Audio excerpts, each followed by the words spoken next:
How you doing? Doing pretty good, man. How about yourself? Not too bad, not too bad. We have, despite the technical difficulties, we have about 37 people tuned in. We had about 50, and people are excited about knowing more about you, knowing more about Lane McCray, knowing more about Bouche, knowing about this international sensation. You basically Yeah. were all over the airwaves throughout the 90s, and you're still making music, so looking forward to finding more about you. Cool. So, just a little country boy, that's doing his thing. A country boy. Why don't you tell us where you're from? I know you're from the U.S. Some people speculate North Carolina, South Carolina, but why don't you tell us where you're from? Yeah. I'm an Army brat, and my father was in the military, and so I was in Fort Bragg, North Carolina. Raised in Kentucky and Anchorage, Alaska. And so, as a military brat, you kind of move all over the place. So I've lived all over. So, Wow. but I call Kentucky home now because that's where my mom lives, Kentucky. Okay. the bluegrass state. The Yeah. bluegrass state. um, so, obviously, you said you were in the military, and Yes. was that what you were planning to pursue from the very beginning, or? Dude, I mean, who knows at 18 what you're planning to do? I mean, I want my and get out of So I joined the Air Force, and it was kind of in the Air Force that I kind of got the entertainment bug by competing in the talent contests, things like that. And it wasn't until the end of my Air Force career that I really thought I might have an opportunity to do this, like, for real. So when I separated from the Air Force in 1994, I had just met Melanie, and I went ahead and I stayed here in Europe and just began forging that whole relationship. And it was literally from military to international stardom. I mean, there was no gap year. It just was from one thing to the next.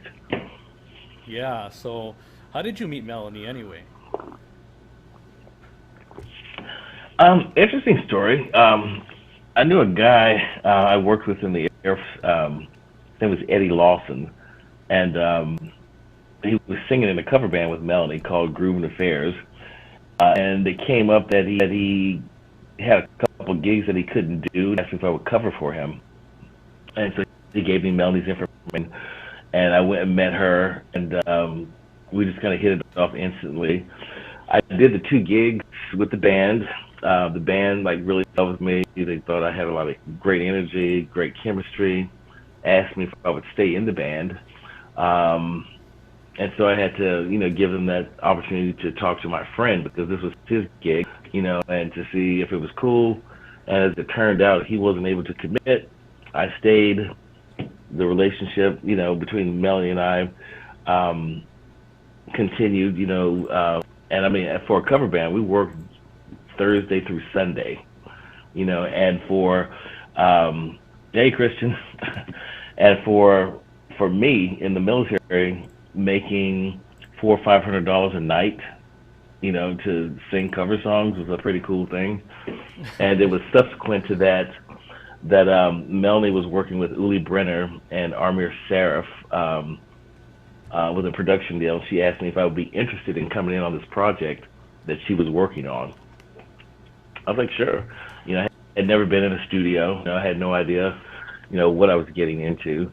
But it was an interesting experience. But that's how I initially met Melanie. Oh, wow. Okay, so you were a young guy, you were in the military, you met Melanie, you started making a lot of money by doing this cover band, by performing. Yeah. And, you said there was no gap between the military and stardom. So tell me about that. What happened in between? She was working on something on the side, this project, she invited you on. Mm-hmm. And then what, you moved to Europe? Okay, or? so, well, I was stationed in Germany already. So I came to Germany in 1991 in the Air Force. So I was already here. and it's funny how from the spring of 1994, when I started working in this band with Melanie, to the end of the year when I first signed the contract with BMG, um, from the gigs and from the TV promotions and radio promotions, I literally had like 90,000 German marks like just in my house because I didn't know what to do with it because a lot of the the gigs that we got paid for were in cash. So I mean that's that proverbial money in the mattress kind of scenario, because I knew nothing about international banking. I didn't know if I took all this money to the bank if they thought I was going to be some big international drug lord or some crazy stuff or whatever. So but yeah, so I signed a contract with BMG in December 1st of 1994. So the tail end of my military career, from like April through the end of the year, I was traveling back and forth from Trier, Germany, where I lived, to Frankfurt like every day, if not every other day, like a 4-hour drive to get in the studio and to record. On the weekends, I was flying off to Greece or to Italy or somewhere to do a radio promotion or what have you. And in the military, there's a law that says that on the weekends you can't get outside of a 300-mile radius, just in case you get called, to duty or whatever. But I was like, bump it. I was gone. I was bribing my supervisor with bottles of ouzo and wine and stuff when I would come back from these trips for letting me off. They never suspected anything. They never suspected that you were so far away. I mean, weren't you nervous?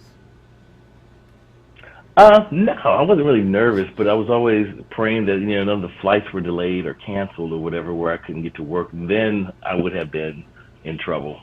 But I was always back on time. Sometimes unshowered, unshaved, but just my uniform on, and back at my desk on Monday morning, exhausted but fulfilled.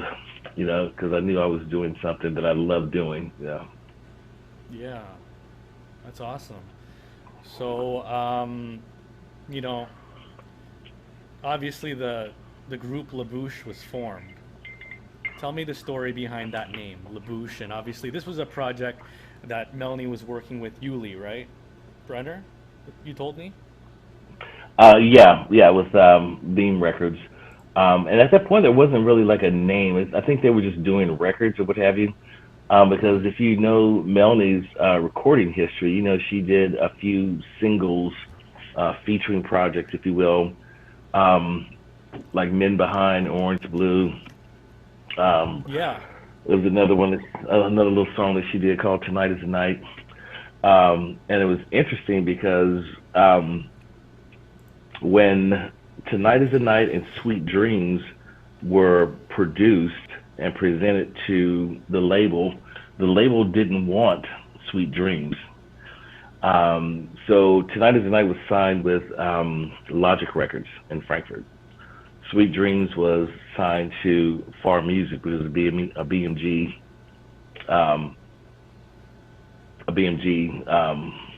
property. And so Melanie had to decide which group she was going to try to represent. And so she chose Sweet Dreams, which was interesting because when we were in the studio recording, Frank was like, wow, what are we going to call the group, And came up with a few different names, and he said, what about The Mouth? Because Melanie and I always had an opinion about something, we always questioned everything. Why this? And he said, well, no, I don't think The Mouth is going to work for me. And then he suggested La Bouche. That was French for the mouth. I was like, okay, I could work with that, ooh la la, and all that. So that was cool. And then subsequently, this kind of jump started my friend Kayo Shikoni, her career in La Clique, because she began fronting Tonight is the Night and did a whole record, Call Me, Please Don't Go, from that whole record. So, Sweet Dreams, massive hit, the first hit for Bouche. Um, Maybe this was more on the producer side, but why is it that that sound, that kind of sound was chosen? Was it because it was popular at the time, like the dance sound, the Euro sound? Like, is that why the songs It were of was that genre? it was just on trend. That running bonanza bass line. Dun digga dun digga dun digga dun digga dun digga dun digga dun. Everyone had that in their song. The keyboards kind of like sound, the same. So you could probably sing every Euro hit that's ever been made to the same soundtrack, and it would still work. It was just kind of one of those magical things that happened. I don't think it was intentional. I think one of the things that really launched Sweet Dreams and Be My Lover and all those songs into the stratosphere was the fact that you had such a strong vocal coming from Melanie. It wasn't just most of the Eurodance songs were rappers with females singing the hooks. You know, we were kind of on the reverse side of that. It was about the song, and then the rap was kind of like flavoring the song. Wow. So when you guys were recording Sweet Dreams, did you realize at any point that I mean, you get this question a lot. Did you realize at any point it was going to be like a massive hit? Like, were you hearing the song and you were like, "Wow, this is gonna be huge"? Well, I was too green to even know that because, like I said, this was on my first time in the studio. So I Yeah. remember once I got out of the military, I was living in Luxembourg City, and I was driving from Luxembourg to Germany, which is some friend's house. It was about an hour and a half drive or whatever. And I'm in my vintage 1979 350 SLC Mercedes that I got for like pennies. and I'm driving down the Autobahn, and all of a sudden the song comes on the radio. Now, it's not like I had never heard the song before, because I had, but it was on the radio, and this was long before cell phones, social media. So there was no one I could really tell about it, So I just kind of pulled the car over, and I was doing the happy dance on the side of the road, and excitement, that the song was out there like that. Um, we flew off to London to shoot a video for the record, and once again, I was still in the military, so it was like I got off from work at 4:30 kind of thing, and then I had to drive, 3.5 hours to the airport. Barely made the flight. Um, and if you've ever been to London, the weather is kind of not great all the time. So the weather was bad Cloudy. coming back, and I almost missed that. Yeah, almost missed that flight coming back. To get back to work on Monday. Um, and then I think the first appearance that we ever made, but prior to the video, was in Italy, where the song had shot up to number one. And if I could backtrack just for a second, when no one wanted the record in Germany, Uli Brenner, one of the producers, sent it to one of his friends in France at Scorpio Music to see if they wanted to pick it up. They were like, no, we're going to pass on it. But someone from there sent it to a DJ, radio DJ in Italy. They started playing the record, and it quickly went to number one. So we go down there with absolutely no visual representation as to who was representing this song, and it was in front of like 60,000 people. And Melanie was from South Carolina. I was from North Carolina. Little country people. 60,000 people, and all the security around, and we were looking around thinking like Michael Jackson or Madonna or somebody was here to have this kind of security, but they were there for us. And as soon as the song came on, boom, boom, the crowd just went up, and it was such a rush, man. It was like, wow, I'm home. This is what I'm supposed to be doing. You were doing the performances for the cover band before this. It must have been so different to be in front of 60,000 people compared to, a lower number of people on It is, yeah, it is and it isn't sometimes. I tell a lot of young performers now, for me, my goal was never to be internationally known or rich and famous, but was to always have a place to work, and perform. And whether that was in front of 2 people or 60,000 people, I was cool with that.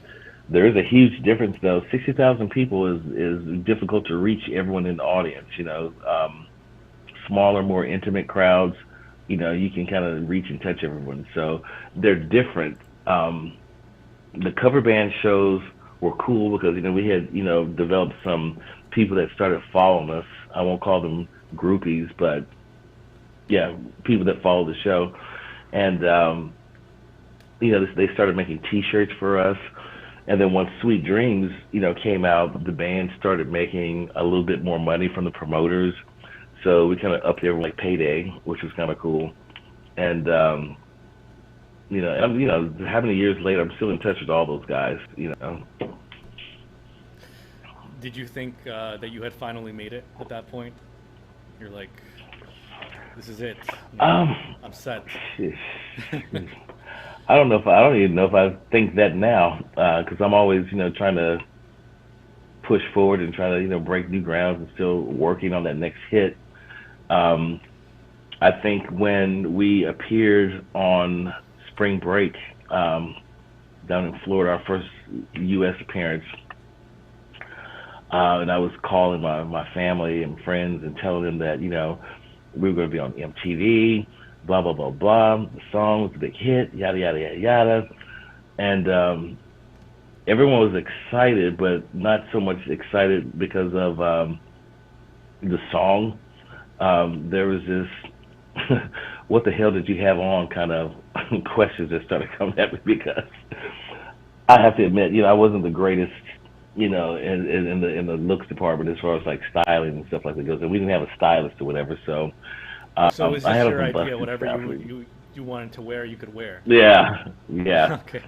And I needed those friends, prior to going on television, to tell me, yeah, Lane, you might want to rethink that one, So there's a lot of those hits out there. There's a lot of misses out there. But I don't know, making it, when I started, being recognized, public, that was a little strange.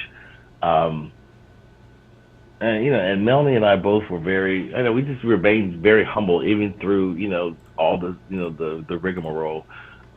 We didn't really buy into the I'm a star thing, and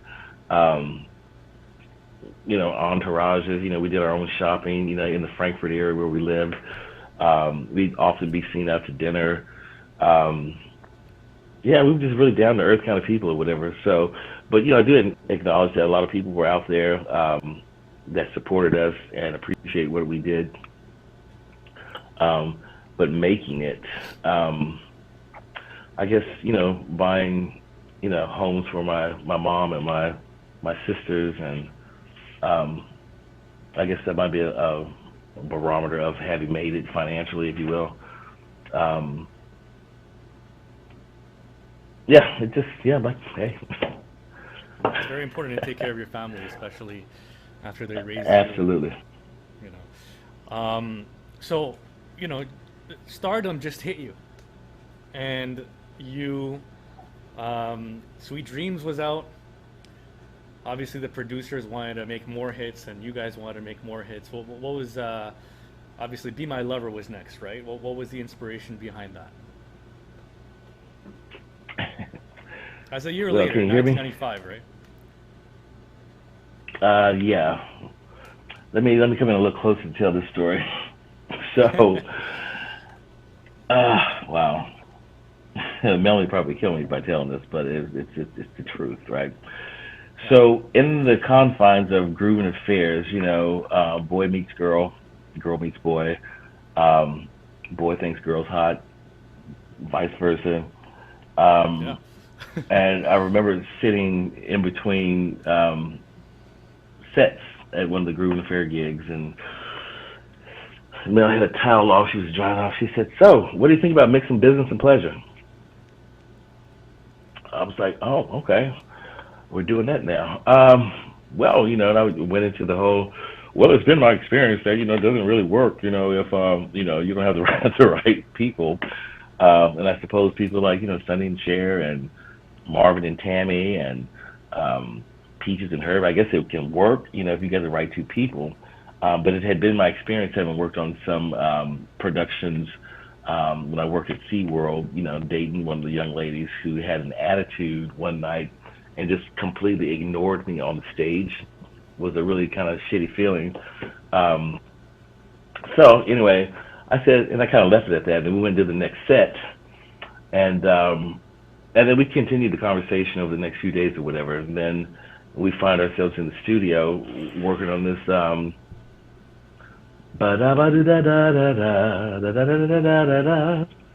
and writing this song. And Melanie starts writing, looking back on all this time that we've spent together, you ought to know by now if you want to be my lover. I was like, okay, I hear what you say. I see what you do. Can you still hear me? I can still hear you. Can you still hear me? I can still hear you. Okay, because I lost you. Can you hear me now? But I will keep talking, okay? Yeah, I see what you say, I see what you do, but I need to know a little bit more about you before I commit. And that's where Be My Lover was born, from that real experience. I remember I was watching the Simone Denny interview, and yeah, my girl. Yeah, and it was very interesting because I heard that when you guys were recording Be My Lover, you guys were trying to figure out words for the yeah. Yeah. Yeah. That was interesting. When you're songwriting, it comes in different ways. Sometimes the words just come at you, and sometimes you might have a melody yourself without any kind of musical arrangement, and you'll be sitting there like, take for example, we were talking about I Can't Hear You, and I'll be like, I can't hear you today, and you try to put words to that melody, but sometimes the words don't come to that melody, so we just left that in there, and it was it wasn't forced at all, it was just by happenstance that it turned out that way. Okay. In fact, I think they wanted to name the song La Da Da Dee Da Da Da Da, and we're like, what? No, it's got to be something else. Yeah. So you guys recorded the song, and what was the experience with that once it was released? I mean, was it an instant hit? Yes. Did you have that kind of radio experience once again? Well, with Sweet Dreams, it was the song had actually been around for a minute before it started getting the recognition that it deserved. But it was Be My Lover was, with one hit, with a lot of these European groups, you don't know if it's going to be a one-hit wonder or if it's going to be a continuation of more.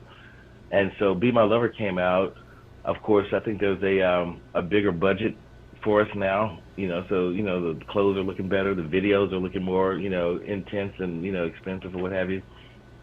And with that addictive hook, you just couldn't get away from it. It was picked up by several, movies, TV shows.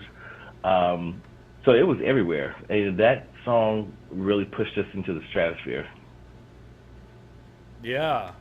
What was your experience like hearing yourself in a movie? I mean, it was A Night at the Roxbury, right? I mean, yeah. Like, who's did the studio approach you, or what happened with that?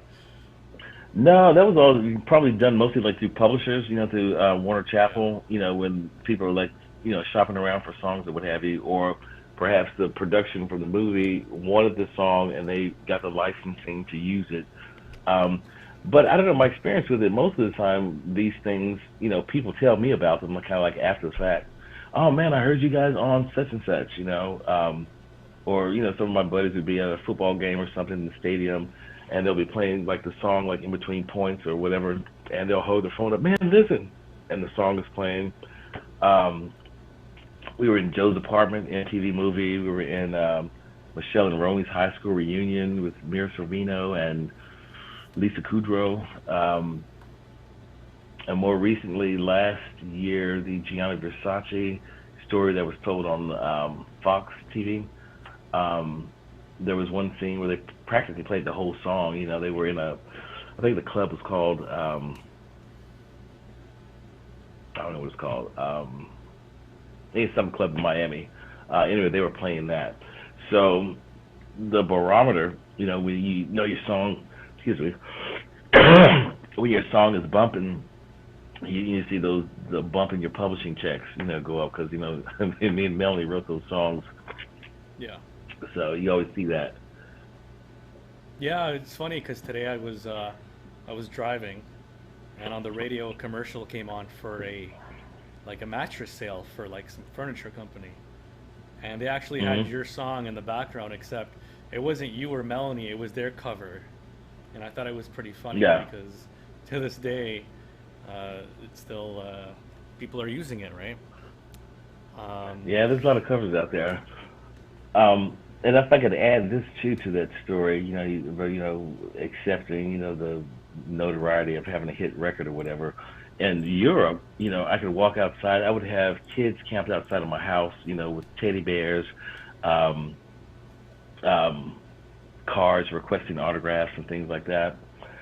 In America, dude, I was just another brother, just living my life.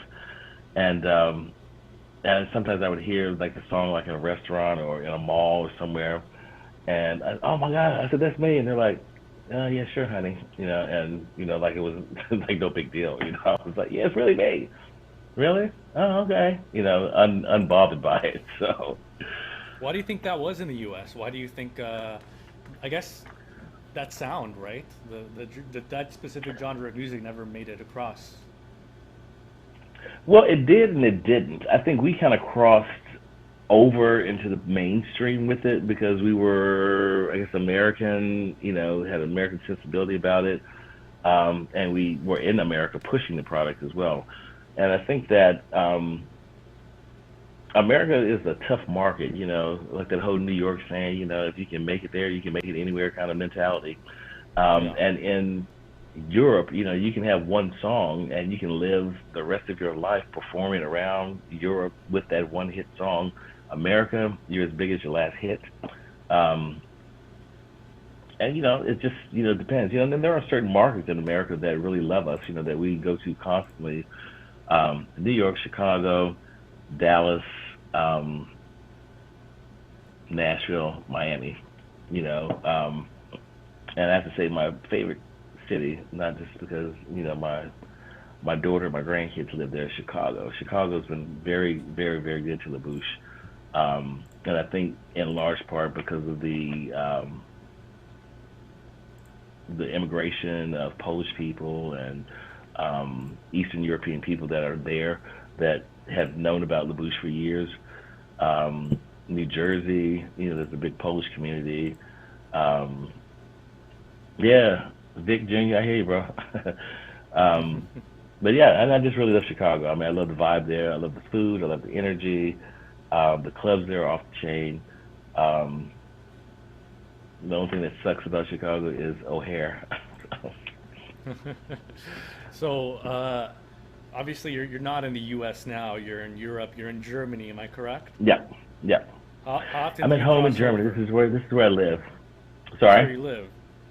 How often do you come to the U.S.?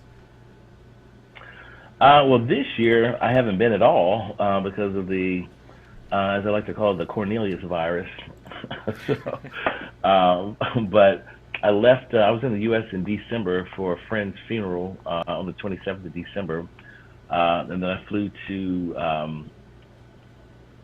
Poland for a New Year's gig, and then on the 1st of January I have pretty much been here in my home since. Um, but I normally on a regular year.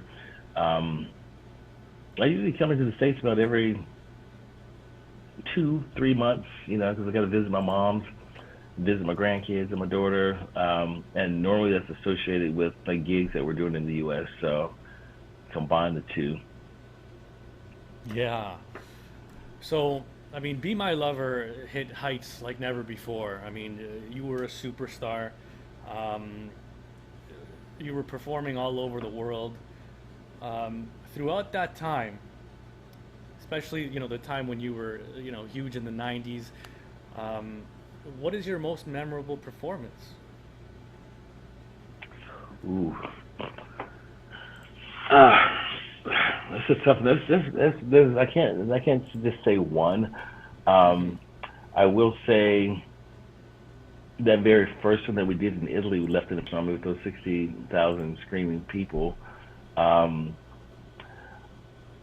there was a performance that we did in Bercy, Paris, in front of 40,000 people with other 90s artists. Um, and I remember that one particularly because, you remember, and I'm not saying any of this stuff egotistically, but just as a little poor kid from, the east side of Kentucky, going back and forth between Paris and New York, the record company constantly wanted us in the U.S. for promotions. The European record company wanted us there, so they were flying us back and forth. And I had the opportunity to fly on the Concorde 3 different times from New York to Paris and back, and then back to Paris. And this wasn't necessarily a performance, but meeting Grace Jones like on the Concorde was like meeting Jesus. I mean, it was like amazing. And she gets on the airplane. If you know Grace Jones, she's got on sunglasses, she's got a scarf on wrapped around her neck, and she looks over at me and Melanie and she says, "Thank God, some more black people." Yeah. And so, it's a short flight, like 3.5 hours. So I kept asking Melanie, I should go back there and talk to her. What do you think should I do? And by the time I decided to go back there, the flight had landed, and we ended up giving her a ride to her apartment in Paris. And I got to talk to her about, Boomerang, about her career, what my favorite Grace Jones songs were, and then we went and did the show. Doing TV shows are always special for me, especially like in the U.S. Getting on. I don't know how old you are, but I don't know if you remember the Ricky Lake show. Yeah, definitely. Yeah, doing Ricky Lake, that's when I thought we had made it. Wow. Um, Be My Lover was out, and the pressure was on, wasn't it, to create more hits? What Yeah. was next? I Love to Love, Fallen in Love. Uh, Falling in love. Yeah, falling in love. Yeah. Um, and if you look at any new artist, man, you can see the transition from like beginning to when records are starting to sell because the wardrobe gets bumped up, the video locations get bumped up, and Fall in Love rolls around, and we're down in Miami at the Biltmore Hotel in the Al Capone suite shooting Fall in Love, dressed to the nines. I mean, it was my birthday the day that we shot the video, so that was a very special shooting and a very special time, for me. Um, and I carry with me the conversation that we had with one of the guys from the original artist from Hamilton, Joe Franklin Reynolds, that did Fall in Love in 1972 or 75, I think it was. That our version was probably the best version that they had ever heard, and so that was really humbling to that from those guys. Definitely. And speaking of upping the ante on the wardrobe with the performances, I mean, how did you feel about those choices? I mean, obviously the choices were made for you at that point compared to for Sweet Dreams, you were making Well, at your own that, choices, yeah, right? well, at that point, I had kind of figured out, okay, I need to get some sponsors, somebody to endorse me or whatever. So I was being sponsored by Gucci and by Versace, so I could just go to Oh, the wow. store and say, hey, look, I have a television show. They would give me something to wear. I would keep it. There were some special pieces that I had that were just on loan, that sometimes didn't make it back, but so I just bought them. Um, but yeah, and at that point, I think I was able to say, no, I'm not going to wear that. I don't like that. Um, and that became more pervasive, like with the next record, um, because after Fall in Love, um, I think we released I Love to Love in Europe. I don't think that was necessarily released in America. Um, But we just continued touring, playing that record out for the rest of the next year, 2 years or whatever, and started working on the subsequent sophomore record, which, at that point now we've been successful. Now we've got more cooks in the kitchen.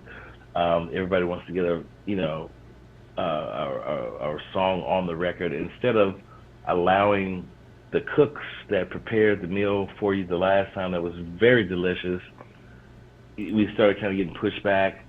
And even though I kind of co-wrote 7 songs on the record, the sound kind of changed because I don't think like Uli and Armira had as many of their songs on the record. And it was just too many people involved, and it was, even though we had a hit off of it with SOS and You Won't Forget Me, the record really didn't sell that much, so it was pretty much a commercial failure. Well, it's the first time I said that out loud, but it was. It's a great song. I mean, Yeah. all those songs after "Sweet Dreams to Be My Lover," they're still great songs. I guess they just never, Oh yeah. they just never were picked up, right? Well, I mean, you gotta have the support. You gotta have the support of the label. You gotta have the support of the team. It's just not gonna make it on its own. It's not like the days of yesteryear where you could run down to the radio station. Oh my God, play this record. And they'll play it now. Pay for play, the politics involved. It's unfortunate but real. Yeah. And then after all that came in '97, "You Won't Forget Me." What's the story behind that song? You Won't Forget Me was actually that was written by Frank Farian of Milli Vanilli fame, Oh, okay. and myself. And basically, like I said earlier, I've always just wanted to leave my mark on the world. I've always just wanted to be a working musician, and I've always wanted to be remembered after I'm gone. So I fight daily to leave a positive impression on everybody that I come in contact with, so they won't forget me.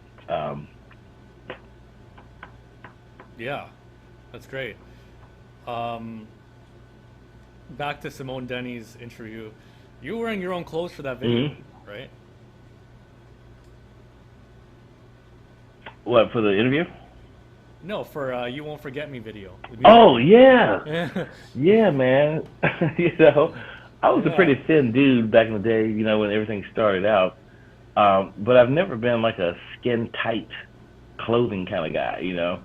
And when they walked into the room for the fitting for the video, like the night before, there were multiple racks rolled in for clothes with Melanie, and I remember this little girl came in with another rack, but it was just 2 clothes hangers on the rack, and these Hmm. 2 pieces of what looked like fabric to me. And I was like, even though my body was right at the time, it wasn't right for that outfit, and I was like, hey, don't worry about it. People that know me, I travel with 2, 40 kilos each suitcase, just in case stuff. And so I had Yeah. a suitcase full of clothes, that I was able to wear in that video. And it's funny I can't even remember what these things are, but because I remember Will Smith wearing my jacket I had on in that video. Really? And yeah, it was a nice little Versace long jacket. Um, Dirk Bickenberg, a Belgian designer, was the jacket and the pants they had on the Dracula stage, I call it. But what was interesting, yeah, that one right there. So And that you was know what? That all. was probably my favorite video shoot. Oh, that's Um, awesome. I think I, Was it a I warehouse? think I may have told Simone this. This was on the ABC Sound Lot in New York, and besides those people that are in those glass cages or whatever, everyone else is homeless, and we hired them for the day, and they were paid like $100. They partook in the catering, um, and I was like, wow, that's really cool. That's really cool. And that wasn't our idea necessarily. That was the director's idea to do that. But during the takes and stuff, I would sit out there and talk with the guys, and find out they were pretty much like I was in 1980. 1980, yeah, I think it was 83 when I was in the Air Force. My wife and I had split up, and the military pays you X amount of dollars to live, on off base, for your rent and your utilities. And we had split up, and I wanted to move back on base to kind of get myself together. And my commander told me that if I did that, they would have to take this money away from me. So I was like, no, I don't want to do that. So I slept in my car for like four months while I was in the Air Force. I took my showers at the base gym. I took my clothes to the cleaners. No one knew, but this went on for like 4 months or whatever. So I had a really close feeling with these people that did this video with us, because I know how easy it is to one day to the next be basically on the street. But for the grace of God, I get reassigned, and you just become a fighter, and listening to some of their stories were heartbreaking, and encouraging a lot of times, because some people were very determined to get out of the situation. Some, were deeper into other things that, they need to take care of. But all in all, some really nice people I met. That's awesome. Yeah, it's great. The You Won't Forget Me video was filmed, and then it still hit the charts in several countries. Oh yeah. What was next for Bouche? What was like? What was going? What were the next plans? I mean, you guys released a few more songs after that, like SOS, right? Yeah, we released SOS.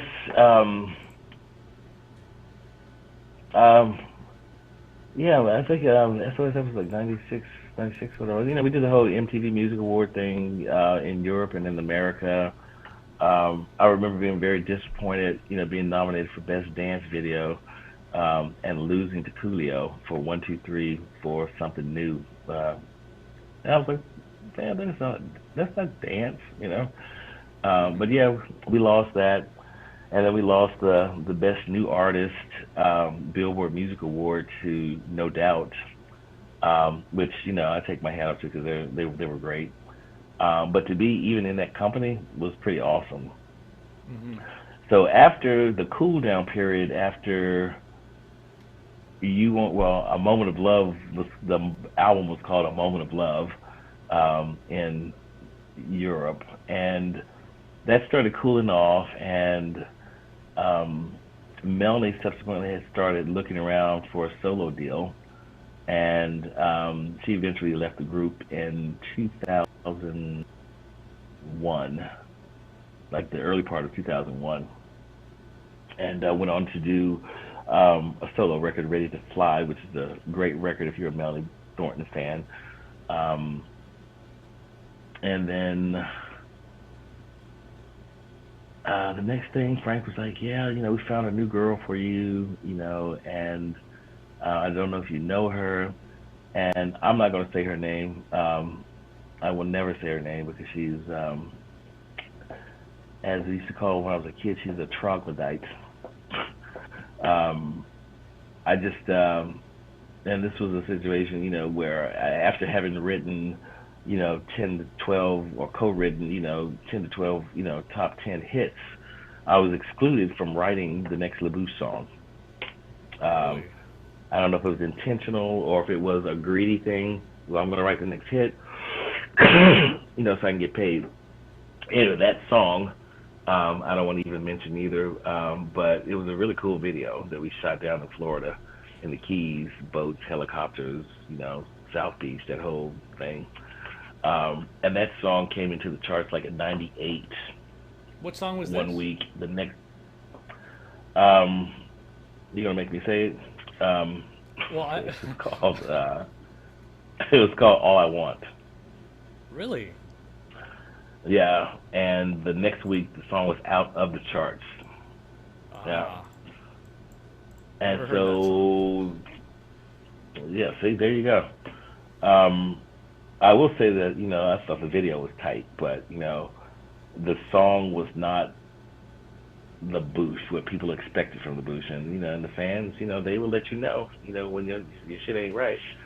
And so Frank pretty much, dropped us at that point. Melody had gone on, and so that 2001, um, I was working with a girl from New York, Dana Rain, from Object of My Desire cover version she did.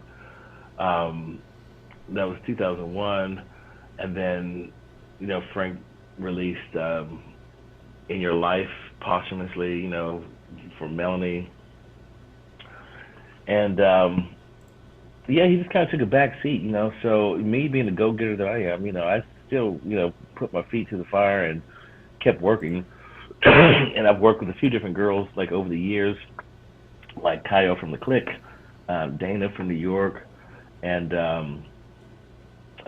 my current partner is Sophie Cairo. She's a Hungarian-born chanteuse with an incredible voice, incredible range, incredible heart. Um, Thanks, Heather.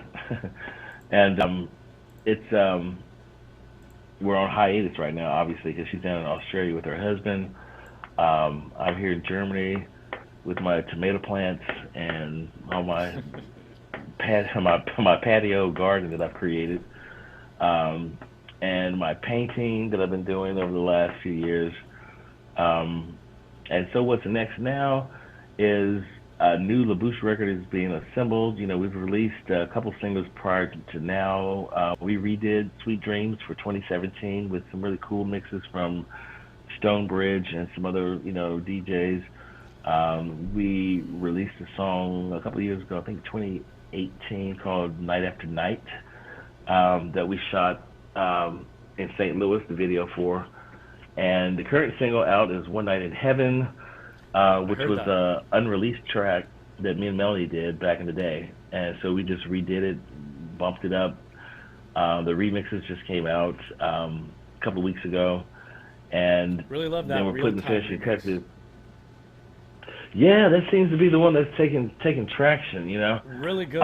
Really. I'm Actually, I'm a gonna play it on my radio show on Saturday. It's really good. okay word. Yeah. I have to say, I'm a house head. I love garage two step, drum and bass, that kind of thing. So I'm kind of partial to the UK Dolls mix, but I love that Lost Voice mix as well. I like all of them, honestly. I'm not gonna lie, I like all of them. But um, I put a challenge out today on Facebook for people to listen to all 11 mixes and to say which one is their favorite. Um, so we'll see what happens with that. But the record should be done by the end of the year, and we should have it out by spring next year. It's not going to be your typical boy girl LaBouche record because I'm featuring several different vocalists on the record. Um, I won't say who, but a couple of surprises on there. Just before I let you go, I just want to backtrack a little bit on Hmm. back to 2000, 2001, when you found out that Melanie was leaving to pursue her own solo career. How did you feel about that? Like, Hmm. how, were you a little bit disillusioned? I wasn't disillusioned, but I was very, as we say, janked. Um, because we had a relationship where we spoke openly to one another, so there were no secrets or anything like that. And but I understand why she did it, why she said nothing, because when you're negotiating a contract, you don't want word on the street to get out and cause issues or what have you. I wish though that she had confided in me what she was doing, because I was a huge fan, still am, of her voice and of her, and I certainly would have supported any decision that she was trying to make. I just would have liked to have known, so I could have gone out and chosen someone that I thought would have worked good with me as far as being on stage together with. Because the girl that they put with me was in this to be rich and famous, you know, and Okay. you can't get into this business trying to be rich and famous. This is about commitment. This is about the artistry. And whether you're in front of one person or, 200,000 people, um, that's the thing. It's not about the fame. It's not about the money, even though this is a business. As an artist, that comes first, you know? It's And about the so, passion too. and she passed away, and it was really messed up. I have to say, it's one of those kind of things where, you live with it every day. And I think about her every day. I mean, she's hanging up on my walls. She's into music. She's everywhere. So I didn't ever lose that. Because Melanie was very special to me. And I'm sorry that the world lost her so soon, so early. But one of the reasons that I continue to work is to continue to keep the name of LaBouche out there on the lips of people is to honor her memory. You know, This is a question from Jay over here. What is the story around In Your Life? That's my favorite track. in your life, basically, when we see things, especially like in this day of social media and stuff, it is so foretelling that this song is being brought up because when we look at each other, like I'm looking at you on the screen right now, I have no idea the day that you've had. I don't know what's going on in your life. And when we approach people, we sometimes don't bear that in mind. We just, sometimes we get on this aggressive tact, but we need to take a step back sometimes when looking at situations to diffuse it, because you just never know.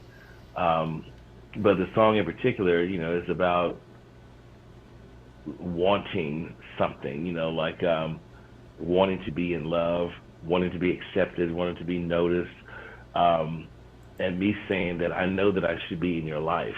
I know that, and it doesn't matter how many tears that you've cried, or how many broken hearts you've had. We all want that acceptance. And me, as a God fearing, believer, I wanted to infuse it with, some biblical text, um, about God loving us, in spite of ourselves, and giving His life for us in spite of ourselves. Mm-hmm. Um, and so that's where that song came from. That's what it's from. It's actually um, the song that we do right before we do "Be My Lover" in our show, before we close it out, to leave people with that message of hope. Um, and just in your life, when we wake up, we have to try to pay it forward daily, Mm-hmm. and be the change that we want to see in this world. Oh, for sure. Yeah, it's a great song. And obviously, um, I mean, like, I don't, I mean, you don't have to answer this, right? But um, how did Melanie's passing affect you? Dude, it's like I think prior to Melanie dying, the only death that I really experienced was the death of like my grandparents, who I loved to death. I had never spent, me and Melanie were pretty much married at the hip for the better part of, 7 years, just connected. And so we knew each other very well. And this was obviously she had already left the group, and I was out in Las Vegas at my father's home, and a friend of mine called me from Germany. No, in fact, it was Crystal Waters called me, and she asked me had I heard something about a plane crash in Switzerland and Melanie. I was like, no, girl, I haven't heard anything like that. And then the phone calls started coming in, and then I was talking to a really good friend of mine, David Moore, called me from Germany, and he said, yeah, there was a Swiss, excuse me, there was a Crossair flight that went down, and some people survived and some people didn't.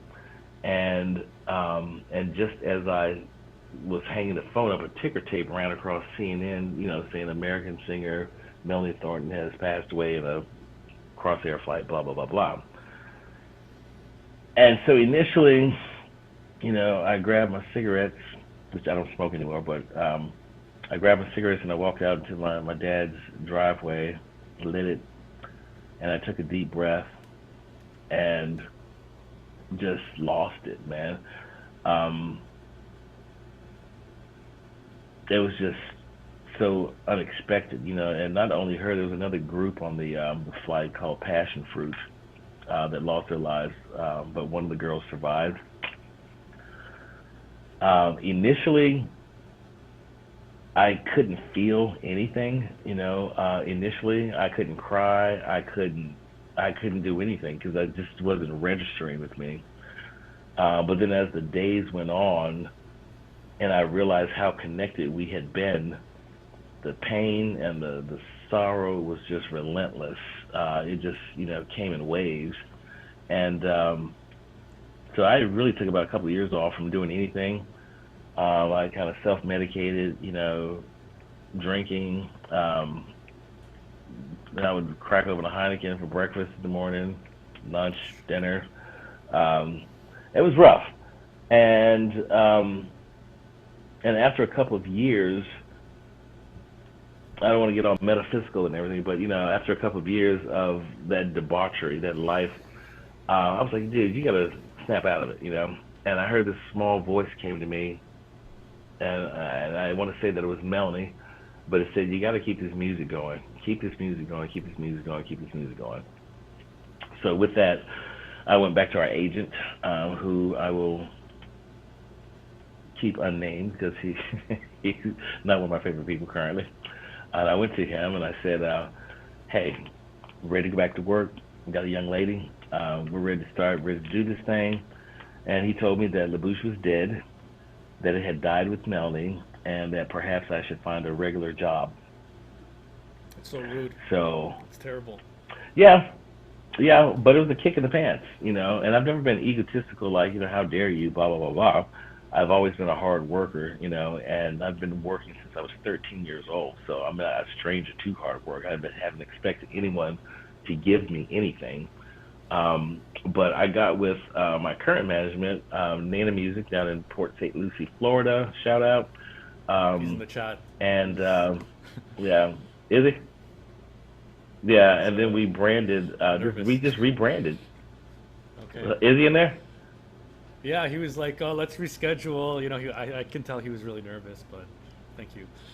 but Uh, but yeah, and so we rebranded and just built the brand back up, and I don't know if I could have done this without him, because he's a pit bull, but he gets the job done, and but I will tell you, there's not a day that goes by that I don't think about Melanie, um, that I don't thank her, because I wouldn't be here if it wasn't for her asking me initially if I wanted to get involved in this project. I'm still in contact with her sister, her nieces and nephews. When I'm through Atlanta, I stop by there, I stay at their house. We eat, we drink, we're merry, um, and so she's still here with us, just just on a different realm. Now, um, obviously, you knew her better than anybody, and she was pursuing her solo career. And Hmm. if the tragedy hadn't happened, do you think LaBouche would have continued on at some point later down the road? Well, you never know. I think every group that has multiple artists in it has the right to explore creatively other means of their expression. And I think Melanie's record, Ready to Fly, and I've been very open and I love the record. I don't think it was as polished as the LaBouche records from a production standpoint.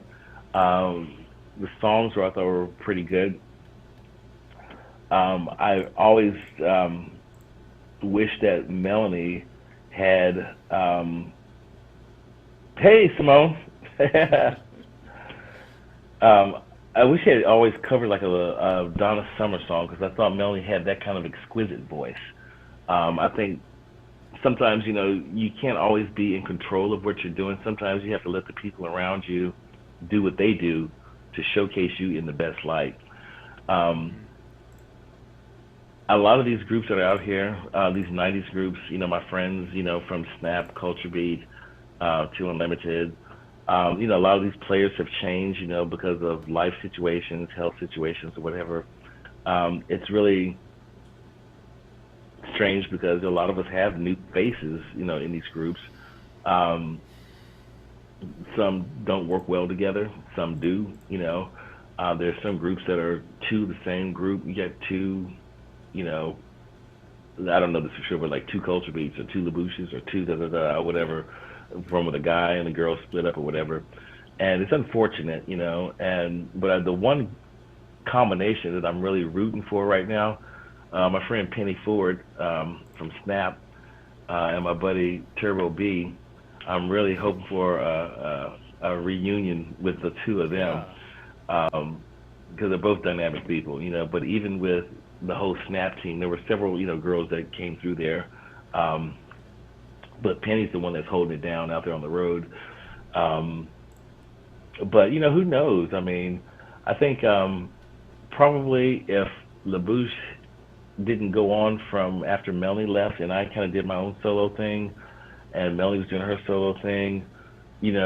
Reunions are always a great thing to see groups come back together. From yesteryear.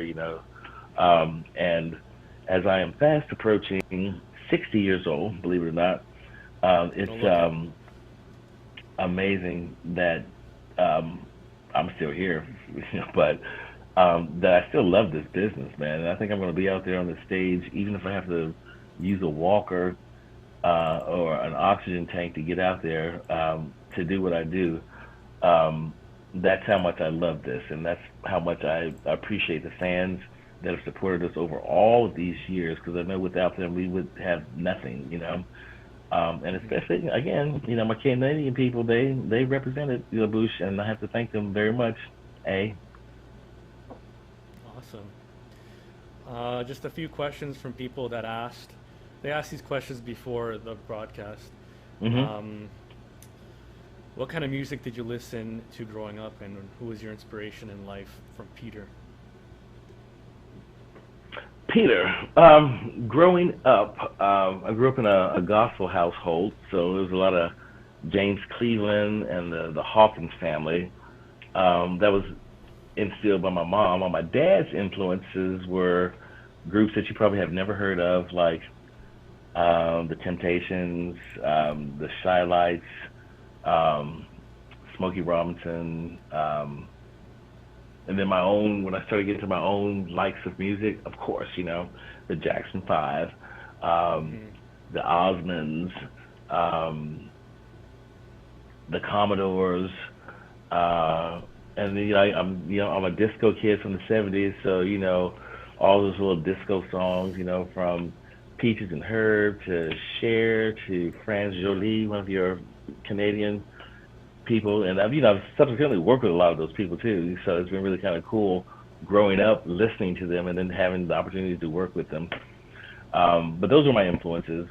Um, was there a second part of that question, like a personal influence of anybody? Yeah. The Who was your inspiration in life? I guess. Yeah. My dad, Your dad. um, Lane McCray Sr. Yeah, he passed away about 4 years ago, and I know a lot of people say this. Well, my dad was my best friend. He literally was. We talked on the phone, 5 or 6 times a week, no matter where each of us were in the world. He had been on the road with me, video shoots, tours, um, promotion, and I'm a lot like my father. I'm really kind of crazy and kind of silly, and I joke around a lot. And I remember once we were in Cape Town, South Africa, doing a BMG showcase with Tony Braxton and Lisa Stansfield, Hmm. and there was a party afterwards, and it was a sarong or some kind of traditional native dress or whatever, where they had these fabrics, tied around your pants or whatever. And my dad was walking around talking and drinking with everyone, and everybody thought my dad was a record company executive. and were really, pushing up on him, trying to get in. And I was like, "What are you doing over here?" He said, "They think I'm a record VP." And then once they found out, it was like, so, but my dad, he was my hero, and he was my best friend. That's awesome. Another question: of all the LaBouche songs, which one is your favorite and why? Hmm. Favorite LaBouche song and why? Wow. I've never thought about that. I have to say, one of my favorite songs is, well, can I say two? Two. One was, and these weren't even singles. One was called Nice and Slow, off the first record. That was one of the first records that Melanie and I wrote together. And then the second one I liked was the one that was in Joe's apartment, Shooby Doo. I like the bass kick in that. Kind of gives me the feel of raw bass. It takes two kind of feel to it. It just makes you bounce. It just makes you move. That's the song I put on when I want to clean my house up, to motivate me. Great. Which country has the most passionate Eurodance fans?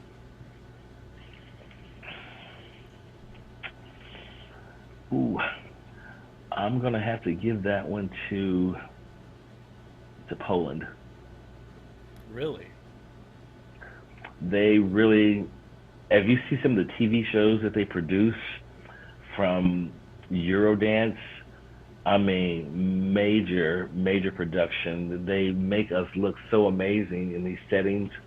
And this is not to, take away anything from my people from Russia or from Lithuania or from Bulgaria or from Hungary or from Canada, but Poland has been there. I mean, they've been up in there, for sure. I'm even still working with people from Poland, that love us so much.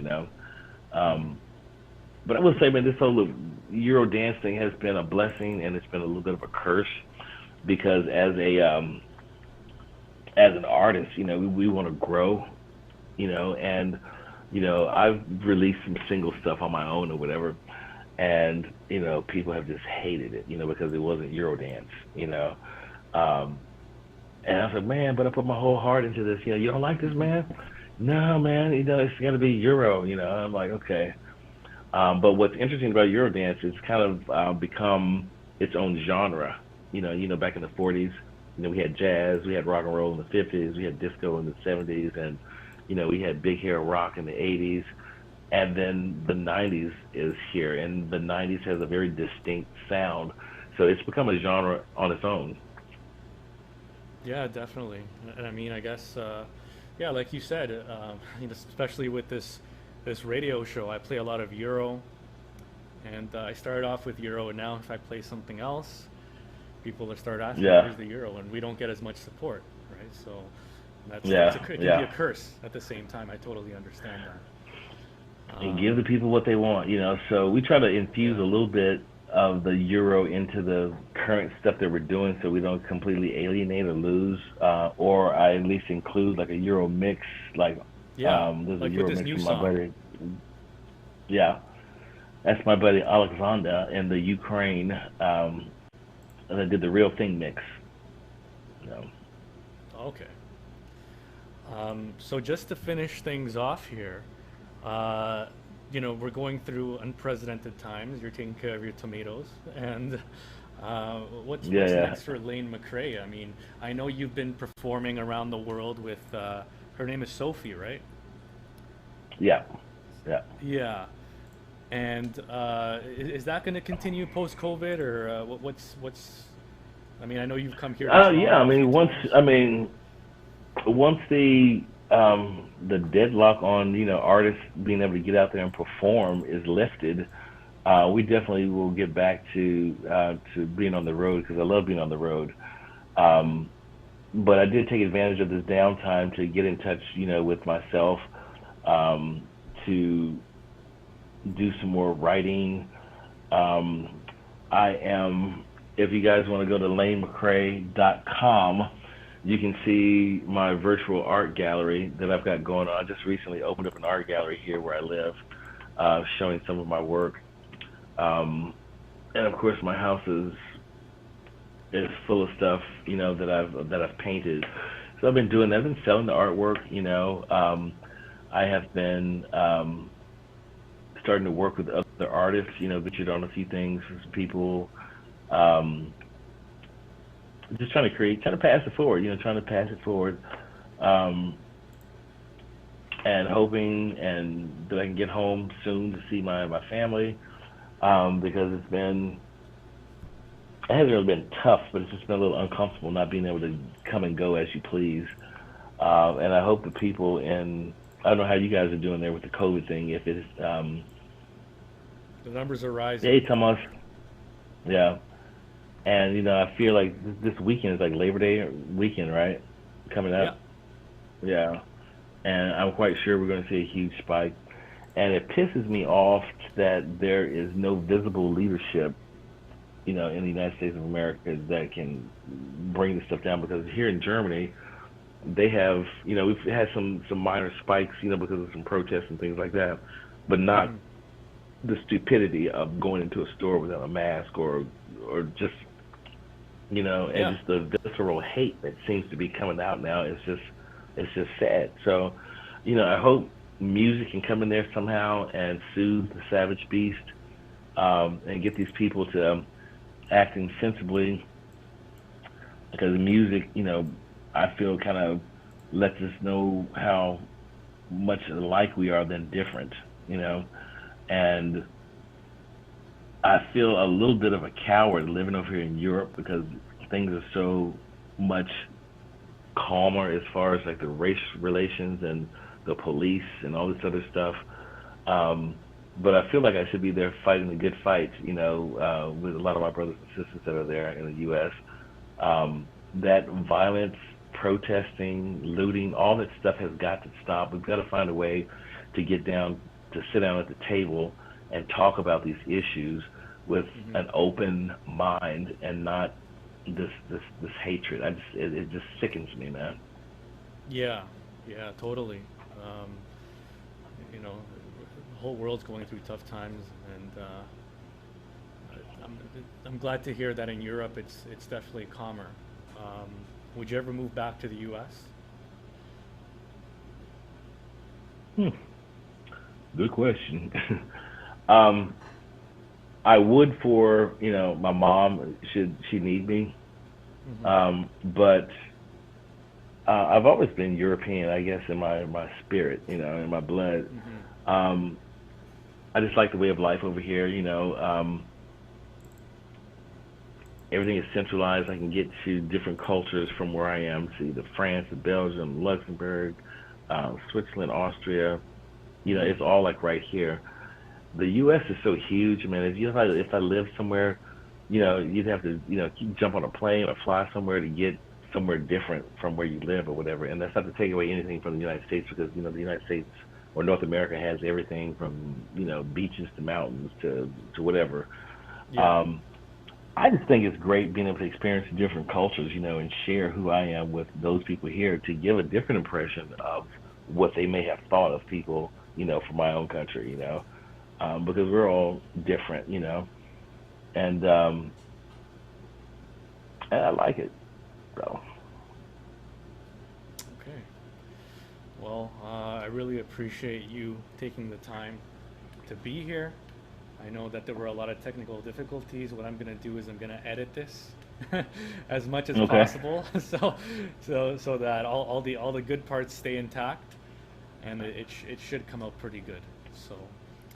All right, see if you can body shape all these chins off me. Yeah, are you? I know you're in the studio. Are you doing jumping jacks while you're recording, or what? No, but I've actually, believe it or not, I just when this whole COVID thing first started, and I'm very transparent. I'm not one of these people who's going to try to fake the funk with you. I'm going to be 100 with you.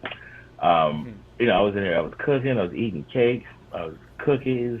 Drinking beer.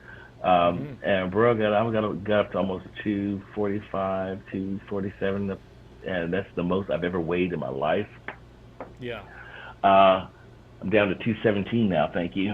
Okay. And so yeah, there's some jumping jacks, there's some crunches, there's some planks, there's some no more sugar, no more bread, no more alcohol. So it's like, oh man. But you got to do what you got to do. Yeah. And in your pastime, you said you paint and you grow tomatoes. That's what you're doing now, right? Yeah. Making Would you sauce? like to see? I would. My tomatoes are, I love, I've got cherry tomatoes, Roma tomatoes, and regular tomatoes. And the cherry tomatoes I eat as snacks because I love Oh, them. okay. Well, that's healthy. Um, yeah. So here in my living room, this is one that I just finished here. I call these this is the church ladies, my mom, my sisters. And this one back here is my homage to Prince after he passed. Wow. And this is a self-portrait of me. Not a self-portrait, but Nice. a photo from a photograph. Okay. Um, and then I've got some. These are kind of replicas of like Erte. Hmm. It's amazing. Like a Klimt. Yeah. So you make good money So like off I of said, these they're like, paintings, eh? well, I was quite surprised to. Did you know Mr. President? Yeah, Coco Yeah. Jumbo. Yeah. Yeah. So Delroy is a friend of mine, and the way I started painting initially was I was in North Carolina doing a gig at the place called the Cape Fear, and I got a buddy of mine that lives in the area, so I stayed a couple of extra days. And he's got this huge wall in his house with all these paintings, and he said these are paintings that all my friends who have come to visit do before they leave. And I was like, dude, I don't paint. He said, well, you got to try to do something. So he set a canvas up. I drew like half of an eye, half of a nose, half of a lip, a couple strands of hair, and that was it. So when I got back home a few weeks later, I drove by an art store. I said, let me just stop and buy some canvas and see what happens. And I started painting. And I did one of these three African ladies that Delroy just wanted to get for his wife. And he asked me, I said, yeah, X amount, blah, blah, blah, blah. And so that was my first sale. Then I had one that was auctioned off for a children's charity here in Germany for like €1,000 or something. And I just I do paintings for fun, inspiration. It's like just another extension of me, and so I enjoy it. So. Could you imagine yourself having another job, like a real job, like a regular job? Like at this point in life, could you imagine yourself having gone that route after experiencing everything that you did, and even now, fulfilling your desires through Absolutely. art and stuff? Absolutely. You have to be able to take care of yourself, and you've got to find things that bring joy to you. So, Hmm. besides, the job that I had when I was in the military, which was pretty much like a glorified travel agent, booking airline Yeah. flights, tickets, that kind of thing. I could always fall back on that. Anything logistical, with my degree in logistical management, I can do. Wouldn't want to do, but I could do. I'm a certified chef, so I can cook, open my own restaurant. Um, that was what I did on some of the downtime after Melanie passed away. Um, and you know, fortunes come and go. If I was down on my luck, I would have no problem going out finding a job, whether it be McDonald's or Popeye's chicken or whatever, to be able to take care of my family. I would do, you know. Yeah. Um, but at my age now, I'm retired now from the Air Force. 25 years, I'm retired, so I get my pension for that, and I get my VA benefits from that. So I'm even possibly considering And don't be alarmed, people. I haven't committed to this yet, but I may set a clock to where I will retire from like touring. Still will continue to make music and maybe step out from time to time to do, special shows or whatever. But I really would like an opportunity to, and this year has given me the thought to be able to say this, to enjoy the fruits of my labor. I don't want to be working until I drop dead and not have lived my life. So yeah. So, but jobs are good. Maybe management, artist management. Yeah. Crush people's dreams. You suck. You seem like a nice guy. I don't see you doing that. Yeah. What's up, J Okay. Jack? I'm gonna check out Yeah. this VMix call thing too. No, you know what? We needed I to. like the look of it. I mean, Yeah, it's supposed to be very seamless and easy, but we needed to test it out beforehand. But I'll edit the hell out of this, so hopefully it's good. it'll flow. And yeah, I really appreciate it. Thank you so much. I want you to stay safe, and yeah, thank you for being on here. Well, thank you, man. Thank you for keeping the music alive. We're gonna drop your new song, "One Night in Heaven," on the show on Saturday in full, the extended Real Okay. Thing mix. So, okay. Yeah, that's the only one they're gonna allow you to play. Sorry? That's the only one they're gonna allow you to play, because you play any of the other ones, they're gonna be like turning off. Oh, You gotta copyright. get the Yeah. euro in there. No, the euro. Yeah. Okay. Okay. All right, Thank you brother. so Thank you much, so Lane. much. Stay safe. Anytime, man. All right. Okay. Later. Bye.